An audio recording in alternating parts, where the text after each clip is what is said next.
my history at Geelong West started when my family moved from a little small town in between Geelong and Ballarat called Lethbridge. And we moved to Geelong when I was about 12 years of age, opposite the Sayards Hotel, which is opposite West Oval. And I played my junior footy at West in the under-15s, and then from there I ended up playing senior footy when I was 16 years of age, in 1974.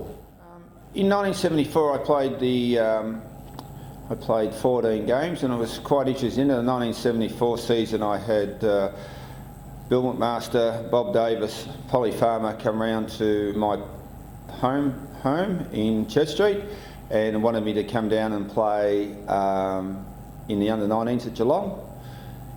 But I'd already been advised by some people at West that they wanted me to stay one more year before I went to Geelong, which I'm glad I did now, and I stayed at Geelong West in 75, and then I went to Geelong in 76, and I was there for 12 years and ended up playing about 219 games, and that was a great part of my life as well. And from after that I went to and coached St Mary's in the local league for 4 years, and then after that to the Geelong Falcons, the inaugural coach of Geelong Falcons, which we won the Premiership the first year, combined with Ballarat. And after that I went as an reserves assistant at Geelong, and then over to Fremantle as assistant coach with Damien Drum in Fremantle. Then after I came back from Fremantle, I then went and coached Newtown in the GFL in 2002, and coached them to 2006, and then was an administrator after 2006 to about 2010. And now I'm still tied up at Newtown and Chilwell Football Club. When I first started, I always was a goal kicker, and I enjoyed kicking goals, and I always regarded myself as a ball player. And later in my career, I then went at Geelong. I went to as a halfback flank. So, and even during my career, I'd be a forward, and occasionally they'd throw me back, which I did enjoy at times. But if you ask me what I was, I liked kicking goals. At the start I talked about I went to Geelong West at under-15s, and I suppose I've had an affiliation with Western Oval for over 25 years, because I played cricket as well at West Oval, so I hold the place very close to my heart, and anything I can do to help the Western Oval out and the clubs that are involved at Western Oval, I would do anything to do that, to make sure they all survive and prosperous in the future. Geelong West in the VFA days gave me my start, and I still have fond memories of the Sunday nights after a game when the rooms would be packed of all the local people coming in having a drink.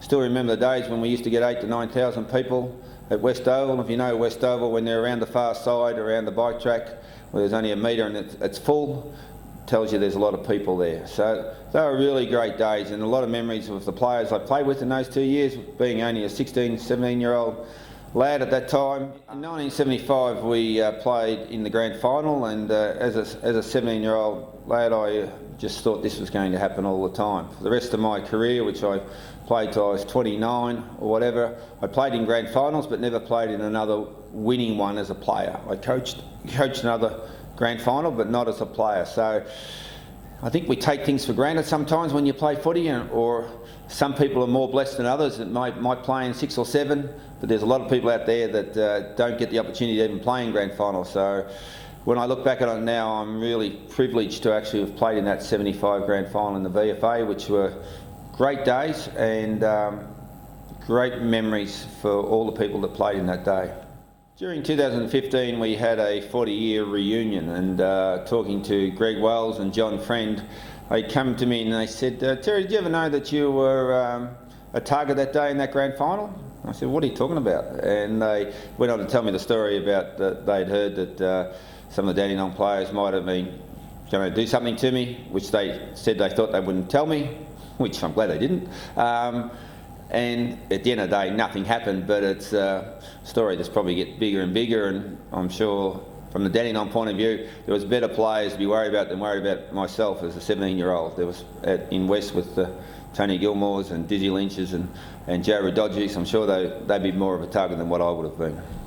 Yeah, the other interesting part of my life was that my mother was a Goggin, which made the coach Billy Goggin and my mum and brother and sisters. And I suppose that has been with me for all my football career, about being the nephew of Billy Goggin. And I really believe that was a positive for me. I idolised Billy when I was a young fella growing up, watching him at Geelong. And when I got the opportunity to play under him at Geelong West, it was a dream come true, really. And he's taught me more about footy than anyone else that I know in regard to that. And then after the West days, he went to the Footscray, I went to Geelong under Rod Olsen, and then Billy come to Geelong for 2 or 3 years, and probably I played my best footy at Geelong under him in that era. And then I played under some other great coaches in Tom Hafey and John Devine. So I was pretty blessed with the coaches I had, but you know, as far as I go, Billy certainly taught me a lot about my football. As a young fella growing up watching West play, when I was 13, 14, 15, there was a lot of great players. Graham McLean was one that I always remembered playing. Ian Bryant was another one I remember watching as a young fella. And then in 72, Billy Goggin and Alex Angelkovic, all those boys that were playing in that, the two Brown boys that played in the 72 Grand Final, I used to watch them all the time. And then the people I played with in 74, 75, there were some real characters. We were very lucky that we had some, about 10 or 12 of them come across from Geelong. And blokes like Warwick Yates and, Tony Gilmore and Joe Rudojevic, Greg Wells, Dizzy Lynch, Johnny Valdelden, I can keep going. The whole side were a really close-knit group, and they all worked in pretty well together, and they all looked after me as a youngest person in the club, with another young player, Stephen Wolfe, were both the two 17-year-olds in that grand final side. So yeah, fond memories of all those people. And there was a couple there, blokes like Dennis Irvine and even Lynchy Tillman, were all great mentors of me in their own different ways, and whenever I see them to this day, we always have a great talk about the West days. What's footy meant to me? Well, it's been a big part of my life. Basically I started playing senior footy when I was a 16-year-old, and I finished up for a couple of years in 2010. So all during that period I was either a player or a coach or assistant coach or doing something in football. So it has been a big part of my life, and I've thoroughly enjoyed it, and I wouldn't change anything. If I could do it all over again, I would do it. I went to Geelong in 76, and I always remember going back in 79 to watch the grand final when they got beat, which was a disaster at the Junction Oval, where I think we should have probably beat Coburg that day.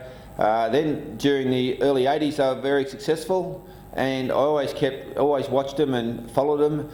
But I suppose it was a changing time in the community with Sunday training starting and just 0.05. There was a lot of things changing in the VFA. So when it did end, it was a surprise, but not a total surprise for me. It just became harder and harder to compete with the local clubs, and it's a real shame because in one way we all wanted it to keep going, and the other way it just probably didn't have the financial backing to be able to keep going in such a strong competition. And as it turned out, the whole VFA sort of fell away during that period.